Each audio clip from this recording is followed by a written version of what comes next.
Choose my story, please. I've been working for some time in a small coffee in downtown Toronto. Nothing very special, just one of those cozy places where customers go looking for a hot coffee and a cutting cold abroad. The smell of ground grains always hangs in the air, mixed with the steam of the newly prepared glasses. The soft sound of the coffee machine fills the atmosphere, punctuated by the spoons against the porcelain. My shift was almost at the end, and fatigue was beginning to weigh my shoulders.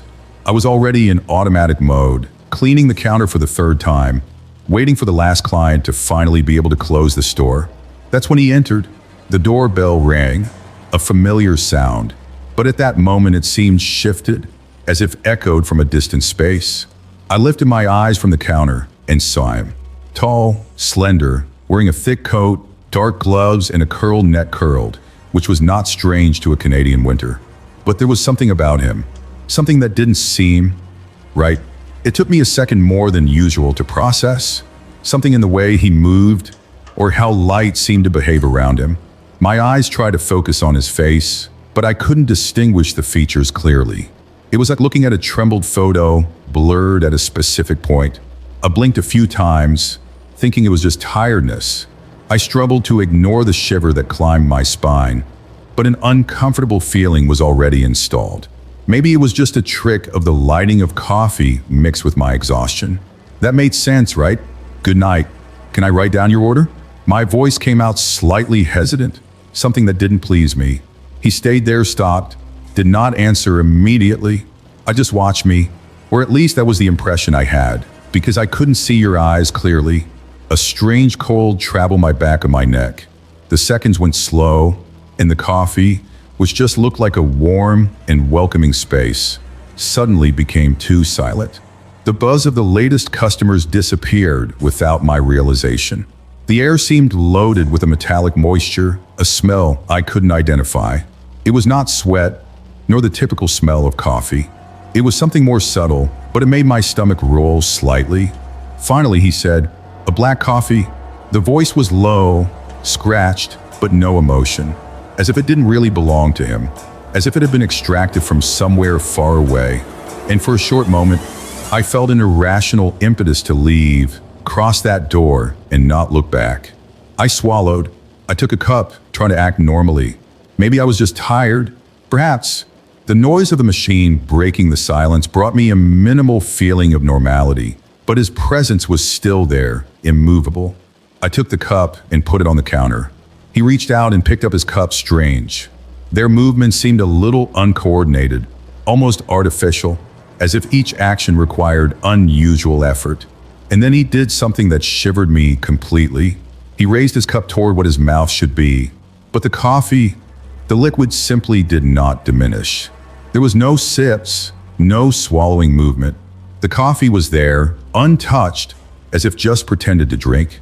His chin moved slightly, like a wrong reflection, something dislocated from the right time. And that's when I realized something even worse. I still couldn't see his face. It was as if my mind simply couldn't focus there, as if something was blocking the information. I knew there was a face in that head. Of course there was, but every time I tried to fix my eyes, everything was shuffled, as if there was a failure in its own reality around it. A blur, a void. My breath was superficial now, my body reacting even before my brain could understand what was going on. I could no longer ignore. My instinct told me to get out of there. Now, but he knew. He put his cup on the counter, and in that unreal silence, I heard his voice again. "You look tired." It was not a question. It was not a casual comment. It was something deeper, said with a tone that made me feel exposed, as if he knew something about me no one else knew. The metallic smell got stronger. The feeling of being seen in an impossible way, in a way that made me want to run. My body was rigid, but my mind shouted, "Go away, now." And then, before I could say or do anything, he tilted his head slightly, almost like he was curious, as if I was studying my reaction. And then he said my name. A real cold traveled my spine, freezing my stomach. I didn't use a badge. I had not introduced myself. He should not know my name, but he knew. He finally moved. His steps were too soft, without sound, without the weight they should have. It was as if he slid down the floor, as if gravity did not affect him in the same way that affected everyone else. My eyes followed each movement, trying to find something that explained that uncomfortable feeling, that growing certainty that something was wrong. The coffee was hot around me, but I felt cold, a subtle, strange cold, as if the air around him were a few degrees below the rest of the environment. He stopped before me, across the counter, and it was only then that I noticed the smell. It was discreet at first, almost imperceptible, but then it became stronger, clear. A metallic smell, similar to rusty iron or dry blood. I swallowed hard, trying to ignore the shiver that climbed the back of my neck. A black coffee. His voice came low, scratched, a sound that seemed displaced, as if he did not belong entirely to that space. There was something wrong in the way words came out of his mouth. A slight delay, an imperceptible echo, a lifeless tone. I took a step back instinctively. Something bothered me, but I couldn't name it. My look sought the other coffee customers, looking for some kind of confirmation, someone who was also realizing that strangeness. But before I could see what I was seeing, I realized that there was no one there. Minutes earlier, the coffee was still full. Some busy tables, distracted customers, cups tilenting under low conversations. Now all the chairs were empty. I didn't hear steps out. I didn't hear the doorbell announcing their matches. Just disappeared. My throat dried up. The silence around it seemed thick, as if it had weight. The lamps over my head sumped low, a noise that never bothered me before, but now sounded unbearable. My fingers were trembling when I took a cup and served the coffee. The dark liquid filled the glass, spinning gently with the heat of the steam. I forced myself to act normally, to ignore that discomfort. Maybe I was just tired. Maybe everything was coincidence. He took the cup with a careful movement, but something in his action bothered me. His wrist seemed rigid. The way it held the glass was slightly mechanical, almost artificial, as if imitating a human gesture, but without the naturalness of a common habit. He lifted his cup, led to where his mouth should be, but then I realized coffee did not diminish. He held the sloping cup, but the liquid did not move. No drop dripped to his mouth. No steam disappeared in the air. It was as if the coffee was frozen in time, trapped in that same position. My heart beat faster now. My eyes came back to his face, or what should be a face, but again, he was wrong. My brain refused to focus on his traces. Each time I tried to face his expression, I felt a slight discomfort, like a headache starting. I didn't want to be there anymore. My feet were glued to the floor, but every part of my body screamed to run, to get out of that coffee and not look back. And then he spoke again. "It's cold today." My bowels turned around, not for the words themselves, but by the tone. It was not a casual observation. It was not a common conversation. It was something deeper, said with a strange rhythm, as if he was testing the words, experiencing how they sounded, as if I had never spoken before. My mind was confused now. The desire to escape struggled against the need to understand. Something inside me knew there was no logic there, but I still tried to find her. I was trying to convince myself that it was a mistake, a trick of light, a lapse of perception caused by tiredness. But then he did something that left me without air. He put his cup on the counter slowly, and then tilted his head slightly to the side, as if studying me, as if I was expecting something from me. And that's when I realized the metallic smell was stronger. The light around me seemed different, and I felt, in an inexplicable way, that something was approaching, something that should not be there. The cup remained motionless in his hands, as if it was stuck to them, as if time had stopped at that moment. The steam of the coffee still climbed slowly, spinning in the dense air, but he didn't drink. He didn't move. I just held the cup as I tried to decide whether to say something or just pretending that was normal. The sound of the clock on the wall became unbearable, every second looking louder than the previous one. The tic-tac filled out the strange silence that had taken over the coffee. It was as if we were in a place out of reality, a space where only it and I existed. I knew I needed to break that silence. My fingers were tense against the apron, and my breath was stuck in the throat. I swallowed and forced my voice out. "Everything is fine?" The words looked too small, too insufficient to fight the strangeness of the moment. He finally moved his head toward me, but something was wrong, very wrong. Before, his face was just blurred like a picture out of focus. Now it seemed distorted, as if there was a delay between the movement of the neck and the position of the skin, as if it took an extra millisecond to accompany the bone structure. The blur now stretched beyond the face, swallowing part of the neck, like a living shadow that clinging to him. My lungs began to burn. I was holding my breath without realizing it. The coffee around us seemed to have walked away. The light on us was slightly shaking, creating small swings in the shadows. My ears zuni, as if there was a low frequency filling the environment. Something subtle, something I couldn't really hear, but I felt at the bottom of my mind. That's when it happened. A sound, not a normal sound. A sound that I should never have listened to. He said my name. He didn't ask, he didn't read in a badge because I didn't use any. Just spoke. You look tired. My name. My heart has froze. Each muscle of my body waged to hear my identity out of his mouth. There was no way he knows. I had never seen this man before, never answered him, never crossed on the street, but he knew who I was. His voice seemed wrong, as if he were moved in space, as if it had been generated there at that moment, never having existed before. There was no emotion, there was no intention, only an empty, loose statement, as if someone had programmed a machine to speak those words without understanding their meaning. I tried to step back, but my feet didn't move. The floor seemed distant, as if something invisible kept me in place.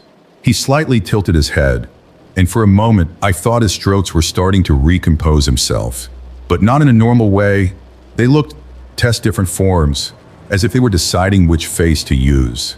The outline of the mouth stretched and then withdrawn. The shadow over the eyes expanded and shrunk, as if he were experiencing human expressions and discarding those that did not seem convincing. I wanted to say something, I wanted to ask who or what he was, but my throat was dry. That's when I realized something else. His coffee was still hot. The steam climbed from the cup the same way I climbed when I served it, as if the time around that drink was stuck, as if the heat could not escape from there. I needed to leave. I needed to walk away. But something told me that if I turned my back on him, if I stopped looking, something worse would happen. My mind shouted for a logical explanation, but none of that made sense. The metallic smell was still in the air, and the zunido in my ears intensified. I could feel a slight tremor on my fingers, unbearable adrenaline traveling my body. And then he moved again, slowly put the cup on the counter. His arm looked different, a little longer than before. A mistake of perspective, perhaps, or not. You don't look well. The voice now sounded closer, as if he were on my side, even if he was still standing on the other side of the counter. My stomach rolled. Whatever it was, that was not a customer. And he knew I knew. The coffee got darker, or at least that was the feeling, as if the lights were losing their strength, or as if shadows they were growing around us, absorbing every beam of light that tried to exist in that space. The atmosphere, once stuffy by the heat of the machines and the steam of the coffee, now seemed cold, as if something had drained all the energy of the place. The sound of the watch on the wall was still there, but something at its pace was wrong. I couldn't tell if it was slower or faster, but it was wrong. Wrong the way a nightmare is, the way time crumbles in bad dreams. My body refused to move, as if my muscles had been soaked by lead. Everything in me screamed not to look again, not to confirm what my instinct already knew. But I looked, and then I saw. Now there was no more features there. None. Just a smooth surface, without eyes, no mouth, no nose. Only pale and infinite skin where there should be a face. The light shaken around him as if he did not want to touch him, as if he were a void where reality could not exist. My mind refused to see what I saw, as if trying to erase it before I was registered inside me forever. My stomach turned around. The metallic smell in the air got stronger, heavier. It was no longer a distant rust background. It was close, dense, suffocating.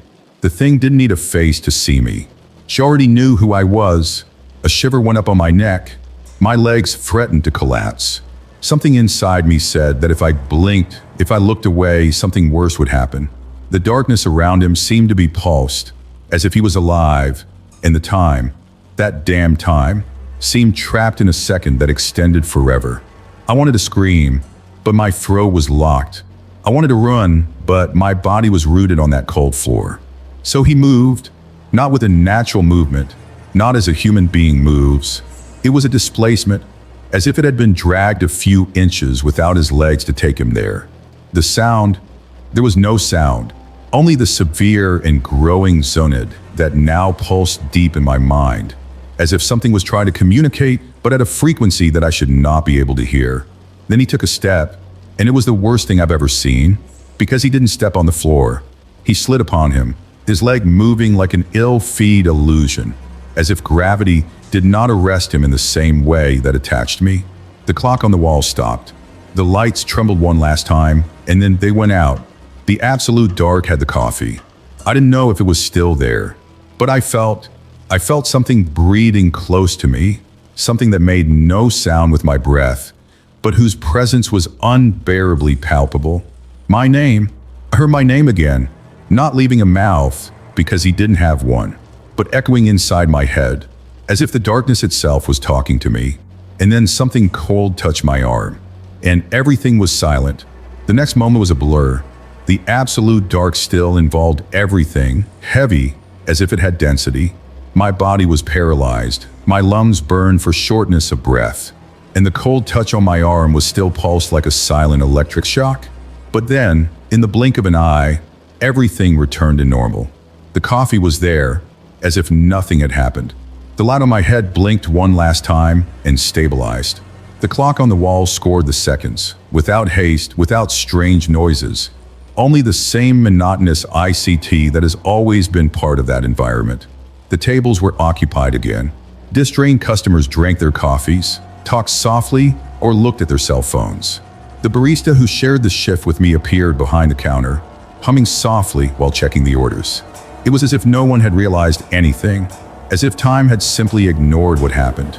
I blinked confused, trying to find any sign that it was real, that I had not imagined. My body was still shaking, my hands were cold, my bare breath. Everything seemed normal, but I knew it wasn't. And then my eyes fell on the counter. His cup was still there. I felt my stomach turn around, and a chill traveled my pimple. It couldn't be. I wanted to believe I had imagined everything, that I might have had some kind of hallucination caused by tiredness or stress. But the test was right there. The cup of coffee, and it was empty. The coffee he never drank. My vision was blurred for a second. The metallic smell that once impregnated the air had completely disappeared, as if it had never existed. And yet, that sensation was still there, attached somewhere inside me, like an invisible weight. "It is good too?" My colleague's voice made me shudder. I turned around and saw her looking at me with frowning eyebrows. She held a cleaning cloth, ready to start tidying up the counter, as if nothing strange had happened. I tried to answer, but my voice failed. "You're pale," she continued, not realizing the dread that took over me. "Want to sit a little?" My eyes returned to the cup. I could simply take it and throw it away.